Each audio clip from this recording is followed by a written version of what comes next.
দেখা যায় যে অন্য বিগত সালের তুলনায় এবার গরমটা বেশি পড়তেছে। কেন পড়তেছে? কারণ ক্লাইমেট চেঞ্জের কারণে এইসব ব্যাপার, জলবায়ু হিউজ পরিবর্তন হচ্ছে। একটা জাতির যদি শিক্ষা ব্যবস্থা যদি ঠিকঠাক না থাকে তাহলে ওই জাতির বেশি দূর আগাইতে পারে। একটা বিপুল পরিবর্তন দরকার, কারণ গতানুগতিক অতীতধর্মী শিক্ষা দিয়ে আসলে আমাদের কিচ্ছু হবে না। আমাদের নতুনভাবে শিক্ষার বিষয়গুলো প্রণয়ন করতে হবে। সম্প্রতি যে এআই, আর্টিফিশিয়াল ইন্টেলিজেন্সের যে উত্থান হইতেছে, তো এটার কারণে অনেকের চাকরি থাকবে না, বা একটা ক্রাইসিস, একটা মানে আমাদের মানব জাতি হয়তো ধ্বংস হয়ে যাবে। আসলে কি তাই? এমন হতে পারে যে আর্টিফিশিয়াল ইন্টেলিজেন্সের এই মানে বুদ্ধিমত্তাকে কাজে লাগিয়ে আমরা হয়তো বা পরবর্তীতে একটা বেটার ফিউচারের দিকে আগেও যেতে পারি। সুপ্রিয় দর্শক ও শ্রোতা, সকলকে স্বাগত জানাই বাংলাদেশ বুকওয়ার্ম অ্যাসোসিয়েশন আয়োজিত বইয়ের আলোপনে লেখক অনুষ্ঠানে। আজকে আমরা জানবো অনুবাদক নাজিউর রহমান নাইমের কাছ থেকে ওশোর লেখা ইটস অল অ্যাবাউট চেঞ্জের অনুবাদকৃত বই পরিবর্তন সম্পর্কে। আসসালামু আলাইকুম ভাইয়া, কেমন আছেন? আমি ভালো আছি, আপনি কেমন আছেন? আলহামদুলিল্লাহ। প্রথমেই আপনাকে অনেক অভিনন্দন, যেহেতু এটি আপনার প্রথম প্রকাশিত বই। আচ্ছা, পরিবর্তন বইটি সম্পর্কে জানতে চাই। আচ্ছা, এই পরিবর্তন বইটা আসলে আমি এই বই বলার আগে আমি এটার একটা স্টোরি বলে নিই। এটা আমি অনেকদিন আগে থেকেই অনুবাদ করতেছি, প্রায় 3 বছর ধরে এই বইটা আমি অনুবাদ করছি। তো ওসব আরও অনেক বই আমি আমার আগে থেকে অনুবাদ আমি শুরু করছিলাম, কিন্তু ওইগুলো বাদ রেখে আমি এই বইটি অনুবাদ করা আরম্ভ করি। তো এই বইটা মূলত পরিবর্তন বইটার যে বিষয়বস্তু, এই বিষয়বস্তুগুলো খুবই গুরুত্বপূর্ণ। মানে বর্তমান যে সাম্প্রতিক যে ক্রাইসিসের মধ্য দিয়ে আমরা যাচ্ছি, তো সেই প্রেক্ষাপট অনুযায়ী এই বইয়ের যে বিষয়বস্তুগুলো আছে সেগুলো খুবই গুরুত্বপূর্ণ ইস্যু নিয়ে আর কি এইসব কথাবার্তা বলছেন এই বইয়ের ভিতরে। তো এখানে এই বইটা যদি আপনারা দেখেন বা এই বইটা যদি কেউ ওইভাবে পড়ে, তাহলে অনেক সাম্প্রতিক সময়ের যে সমস্যাগুলো আছে এগুলোর বিষয়ে যেসব প্রশ্নগুলো আছে বা যেসব জানার যে বিষয়গুলো আছে এগুলো সম্বন্ধে পাঠকরা আর কি জানতে পারে। তো এখানে নানা ধরনের বিষয় নিয়েই আর কি ওশো কথা বলছে। আর ওশো মূলত ভারতীয় আধ্যাত্মিক গুরু, তিনি ফিলোসফির টিচার ছিলেন। তো তার এইসব বিষয়গুলো নিয়ে ব্যাপক পড়াশোনা, ব্যাপক জানাশোনা আছে। এখন সব বই বাদ রেখে আমি যদি ওশোর যতগুলো বই আছে এই পর্যন্ত হাতে গোনা 3-4টা বই খুবই গুরুত্বপূর্ণ লাগছে আমার কাছে, কারণ আমি নিজেও 4-5 বছর ধরেই আর কি ওশোর বইপত্র ডিসকোর্স যত কিছু আছে এগুলো আমি পড়াশোনা করতেছি, এখনো করি। তো ওই অভিজ্ঞতা থেকে যদি আমি বলি, তাহলে দেখা যায় যে ওশোর এই বইটা একটা অন্যতম গুরুত্বপূর্ণ বই। কারণ এখানে খুব অল্প ভাষা, মাত্র 224 পেজের ভিতরে তিনি সাম্প্রতিক সময়ের যেসব প্রেসিং ইস্যুগুলো আছে সেগুলোকে আর কি সেগুলো নিয়ে আর কি ব্যাখ্যা দেওয়ার চেষ্টা করছে বা উত্তর দেওয়ার চেষ্টা করছে। আর এই বইটা মূলত অ্যাকচুয়ালি তার দ্বারা লিখিত হয় নাই, তিনি যে আলাপগুলো বলতেন বা অন্যান্য দর্শকরা যারা তাকে প্রশ্ন করতো বিভিন্ন বিষয়ে, ওই প্রশ্নের উত্তর নিয়ে আর কি এইসব বইগুলা, এই বইয়ের কন্টেন্ট যা বিষয়বস্তু এগুলো সাজানো হয়েছে। ধন্যবাদ ভাইয়া। সত্যি আপনার এই যে ওশোকে নিয়ে আগ্রহ, এটা খুবই দারুণ। তো আপনি কোথায় থেকে কিভাবে অনুপ্রেরণা পেলেন ওশোকে নিয়ে কাজ করার, ওশো লেখাগুলোকে নিয়ে কাজ করার? আমার বয়স যখন 16 বছর ছিল, তখন থেকে আমি এইসব ব্যাপারগুলো নিয়ে আর কি ঘাটাঘাটি করছি। তো এখন আমার বয়স হয়তো 25, তো 10 বছর বা 8-9 বছর পার হয়ে গেছে।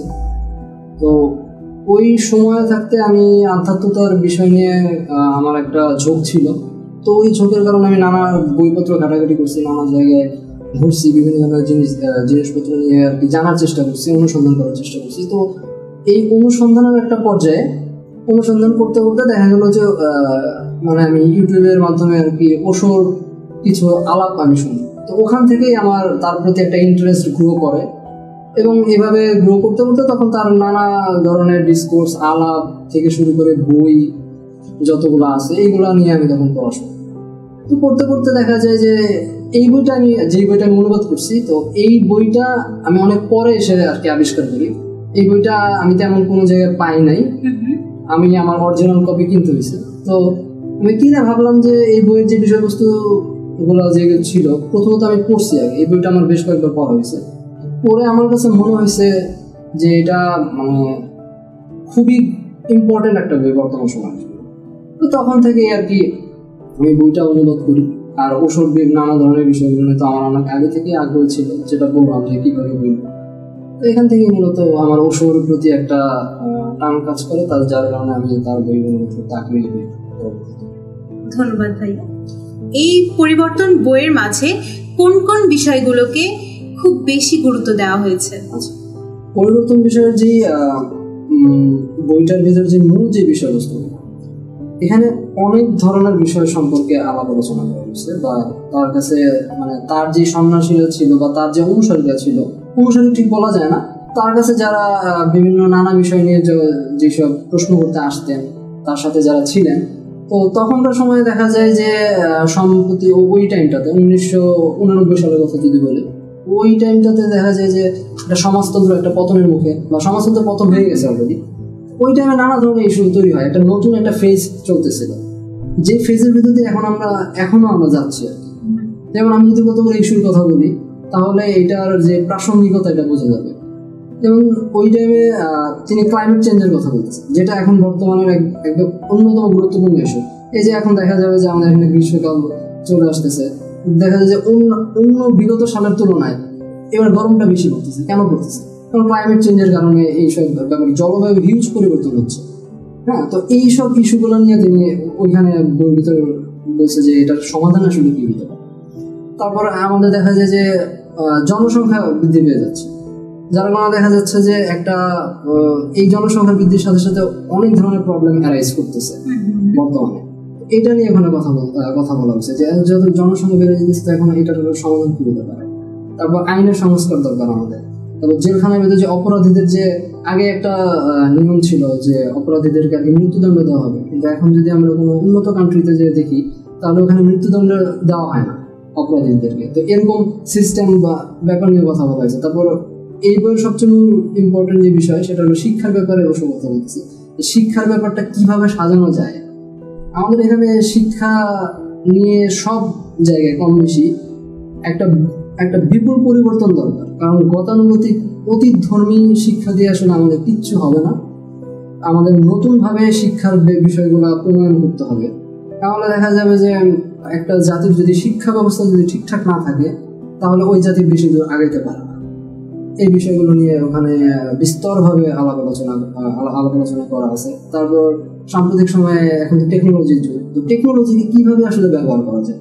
আমরা কি টেকনোলজিকে কি খারাপভাবে দেখবো? অনেকের মনে প্রশ্ন থাকে যে সম্প্রতি যে এআই, আর্টিফিশিয়াল ইন্টেলিজেন্সের যে উত্থান হইতেছে, তো এটার কারণে অনেকের চাকরি থাকবে না, বা একটা ক্রাইসিস, একটা মানে আমাদের মানব জাতি হয়তো ধ্বংস হয়ে যাবে। আসলে কি তাই? এমন হতে পারে যে আর্টিফিশিয়াল ইন্টেলিজেন্সের এই মানে বুদ্ধিমত্তাকে কাজে লাগিয়ে আমরা হয়তো বা পরবর্তীতে একটা বেটার ফিউচারের দিকে আগেও যেতে পারি। এখন এটা সঠিকভাবে কিভাবে ব্যবহার করা যেতে পারে, তো এটা নিয়েও তার বেশ ক্রিয়েটিভ অ্যান্সার আছে। এবং তার একটা রাজনৈতিক যে সিস্টেমগুলো আছে, সমাজতন্ত্র চলতেছে না, পুঁজিতন্ত্র চলতেছে না, তো এই দুইটারই সমালোচনা তিনি করছেন। এবং তিনি একটা গঠনমূলক সমাজ ব্যবস্থার কথাও তিনি ভাবছেন, একটা মডেল দিয়েছেন, যেটা হলো মেরিটোক্রেসি, যেটা গতানুগতিক যে মেরিটোক্রেসির যে ধারণা আছে, ওটা থেকে সম্পূর্ণ আলাদা। তো এখন মেরিটোক্রেসি অ্যাকচুয়ালি কি, তো ওই এটার কনসেপ্ট বা এটার ধারণাও এই বইটার ভিতরে পাওয়া যায়। এবং এরকম মনোবিজ্ঞান, সাইকোলজি এবং এসহ যত ধরনের গুরুত্বপূর্ণ ইস্যু আছে, যেটা একজন মানুষ জানতে চায়, বুঝতে চায়, এই সব কিছু এই বইটার ভিতরে পাওয়া যাবে। এবং কেউ যদি এই বইটা নেয়, এটা তার জন্য একদম মানে সেই বইটা করে ব্যাপক উপকৃত হবে বলে আমার মনে হয়। কারণ তার চিন্তা ধারা অনেকাংশে পরিবর্তন হয়েছে, যার কারণে এই বইটার নাম হলো পরিবর্তন। এবং আমাদেরকে ঢালাওভাবে অনেক কিছু পরিবর্তন করতে হবে। অতীতের জিনিসগুলো নিয়ে করে থাকলে হবে না, কারণ আমরা বর্তমানে বাস করতেছি। আমাদের সমস্যাও নতুন, আমাদের সমাধানের নতুন পথও বের করতে হবে। এবং এরকম নানা ধরনের বিষয়বস্তু নিয়ে আর কি এই বইটা করা হয়েছে। তো এই বইটা আমি মনে করি যাতে যারাই পড়বেন, আমি মনে করি এই বইটা থেকে অনেক অনেক ধন্যবাদ ভাইয়া। তাহলে কি ভাই আপনি মনে করেন যে আমাদের বর্তমান বাংলাদেশের প্রেক্ষাপটে এটি আমাদের সমাজ ব্যবস্থা পরিবর্তন বা আমাদের দৃষ্টিভঙ্গি পরিবর্তনের ক্ষেত্রে কতটুকু প্রভাব ফেলতে পারে এই বইটি? এটা তো নট অনলি কেবল বাংলাদেশ না, এটা তো পুরো মানে এখানে যেসব আলোচনা আছে পুরো বিশ্বকে নিয়ে কথা বলা হয়েছে। কারণ তার একটা প্রস্তাবনার ভিতর ছিল যে এক বিশ্বের প্রস্তাবনা, একক বিশ্বের মাধ্যমে। কারণ এখন দেখা গেছে যে আমাদের যেই দেশগুলো আছে কেউই স্বয়ংসম্পূর্ণ না। যেমন আমাদের অনেক কিছু নানা জায়গা থেকে আমদানি করতে হয়, আমাদের এটার অভাব হলে মানে অন্য দেশের হেল্প করতে হয়। তাহলে এখন আমরা কেউই যেহেতু স্বয়ংসম্পূর্ণ না, তাহলে আমাদের আর কি ওই জাতীয়তাবাদের অহংকার লালন করে লাভ নেই। আমাদেরকে পরস্পর এক দেশ আরেক দেশকে বুঝতে হবে। তো যখন আমরা সমস্ত দেশের যেই যাত্রাভিমানটা আছে, অহংকারগুলো আছে, ওইটাকে সরিয়ে দিয়ে যখন আমরা এক দেশ আরেক দেশের সাথে প্রপারলি কমিউনিকেট করতে পারবো, একটা সমাধানের রাস্তা বের করার চেষ্টা করবো উদারভাবে, তখন একটা কিছু হইতে পারে। তো এখানে কেবলমাত্র বাংলাদেশ না, বাংলাদেশের সাথে অন্যান্য যেই সব দেশ আছে এবং অন্যান্য যে যতগুলো দেশ আছে সব দেশের মিলিয়ে যে সামনে যে একটা একক বিশ্ব দরকার, এইটা আমাদের এখন লাগবে। তো এটার ক্ষেত্রে মানে এটা ব্যক্তি থেকে শুরু করে সমাজ দেশ সব ক্ষেত্রেই আপনার উপযোগী হবে তার এই যে বইয়ের যে বিষয়বস্তুগুলো আছে। যদিও কিছু দান্দিকতা আছে, কিছু সমালোচনা থাকবে স্বাভাবিক, তো নানা কিছুই থাকতে পারে, কিন্তু তারপরেও তিনি যে প্রশ্নগুলো যে উত্থাপন হয়েছে তার কাছে এবং তিনি যেভাবে অ্যান্সারগুলো দিচ্ছে, এইটা অবশ্যই একটা সুবিবেচনার দাবি রাখে। কারণ এটা ঝেড়ে ফেলা মানে এক তুড়ি দিয়ে ঝেড়ে ফেলা দেওয়া আর কি সম্ভব না। তো এটা নিয়ে চিন্তা ভাবনা আমাদের চালাইতে হবে। আর একজন শিক্ষার্থী এই বইটি পড়ে বা এই বইয়ের কোন কোন বিষয়গুলো একজন শিক্ষার্থীর জন্য আপনি মনে করেন খুব বেশি গুরুত্বপূর্ণ, বা একজন শিক্ষার্থী হিসেবে কেন এই বইটি আমাকে পড়তেই হবে, বা পড়লে আমি কোন কোন বিষয় উপকৃত হতে পারি, যদি এই বিষয়ে একটু বলতেন। শিক্ষার্থীদের জন্য তো এটা অবশ্যই, কারণ তরুণ সমাজরা যদি যাদের বয়স 18 বা যে কোনো এজের হোক, তো এই বইটা আসলে নতুনত্বের যে সামনের যে নতুনত্বের যে একটা দিগন্ত উন্মোচন হতে যাচ্ছে, ওইটার আগমনী বার্তা। তো এই যে তরুণ সমাজদেরই আসলে এই বইগুলো পড়তে হবে। কারণ এখানে আগেই বলে দিছে যে অতীত মানধাত্তা আমলের চিন্তা ভাবনা নিয়ে যারা থাকে এই বই তাদের জন্য না, কারণ তারা এই বইটা অ্যাকসেপ্টই করতে পারবে না প্রথমত। তো এই বইটা যারাই পড়বে, যে শিক্ষার্থীরা যদি পড়ে, তাহলে তাদের চিন্তা ভাবনা উদার হবে এবং তাদের ক্রিটিক্যাল থিঙ্কিং এর এটা বেশ উপযোগী ভূমিকা পালন করবে। এবং সাম্প্রতিক সময়ে তাদের যে ক্রাইসিস, যেমন ডিপ্রেশন হইতেছে, রিসেন্টলি আত্মহত্যা হইতেছে, স্টুডেন্টরা জাস্ট অনার্স ফার্স্ট ইয়ারে পড়তেছে, তাদের সুইসাইড হইতেছে। কেন হইতেছে? এগুলো সামাজিক একটা অবক্ষয় চলতেছে আশেপাশে, এবং এখনকার সময়ে এসে মানসিক সমস্যা অনেক সবারই বেশি হইতেছে। যেমন যদি আশেপাশে থাকে মানসিক রোগ মানে একদম প্রচুর পরিমাণে বেড়ে যাচ্ছে। তাহলে এইগুলাকেও বুঝতে হলে তখন এই বইটা হেল্প করবে যে কেন আসলে হইতেছে, সামাজিক অর্থনৈতিক নানা ধরনের ইস্যু আছে। তার মানে এই বইটি যারা আমরা খুব অল্প ছোটখাটো কারণে হতাশাগ্রস্ত হয়ে পড়ি, তাদের জন্য মুক্তির একটি উপায় হতে পারে। হ্যাঁ, ডেফিনেটলি। কারণ আলটিমেটলি এই বইগুলো পড়লে আপনি নতুন আইডিয়া পাবেন এবং আপনাদের যে মানে সমস্যাটা আছে, যে সমস্যাগুলো আমরা ইদানিংকাল ফেস করতেছি, এই ব্যাপারগুলোর যে একটা প্রশ্ন থাকে না অনেকের, এই প্রশ্নের অ্যান্সারগুলো সে পাইতে পারবে, বা একটা চিন্তা ভাবনার একটা নতুন দারুণ চিন্তার খোরাক আছে, প্রচুর চিন্তার খোরাক আছে এই বইটাতে। তো আশা করি এই বইটা পড়লে আপনারা উপকৃত হতে পারবেন বা পাঠকের উপকৃত হতে পারবেন। অনেক ধন্যবাদ ভাইয়া। দর্শক, আমরা এতক্ষণ কথা বলছিলাম লেখক এবং একই সঙ্গে অনুবাদক নাজিউর রহমান নাইম ভাইয়ের সাথে। সত্যি তার সাথে কথা বলে খুবই ভালো লেগেছে। এবং দর্শক মণ্ডলী, আপনাদেরকেও আমাদের সাথে এতক্ষণ থাকার জন্য অসংখ্য ধন্যবাদ। বুকওয়ার্মের সাথে থাকুন, বইয়ের পাতায় স্বপ্ন খুঁজুন।